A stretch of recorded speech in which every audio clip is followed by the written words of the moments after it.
पाणीपाग विभागर सूचना अनुजाई आगामी 2 सप्ताह मध्य दक्षिण पश्चिम मौसुमीर अपसारण 19 सेप्टेम्बर रु 25 सेप्टेम्बर मध्य आरंभ होबार संभावना रही।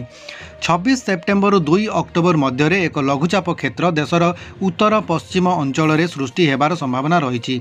यह प्रभाव में तटवर्ती अंचल प्रबल वर्षार संभावना रही, जहाँ प्रभाव में 26 सेप्टेम्बर रु 2 अक्टोबर मध्य देशर आभ्यंतरीण अंचल एवं पेनिसुलार इंडिया विशेष भाव में ओडिशा, छत्तीसगढ़, मध्य प्रदेश, पूर्व राजस्थान, गुजरात, महाराष्ट्र में प्रबल वर्षार संभावना रही।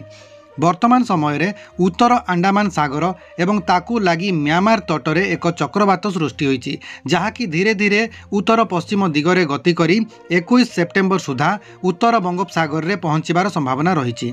23 सेप्टेम्बर रे उत्तर बंगोपसागर रे एक लघुचाप क्षेत्र सृष्टि होबार संभावना रही। 26 सेप्टेम्बर रे उत्तर पूर्व बंगोपसागर तटवर्ती अंचल रे एक लघुचाप क्षेत्र सृष्टि होबार संभावना रही।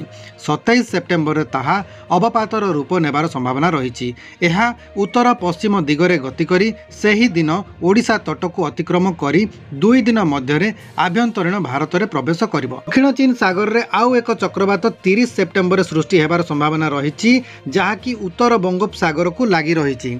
देशर पश्चिम भागरे एवं पेनिसुलार इंडिया रे साधारण अधिक वर्षा हेबार संभावना रही। उत्तर पश्चिम भारत एवं आभ्यंतरीण भारत में वर्षा साधारण ठारू कम हेबार संभावना रही।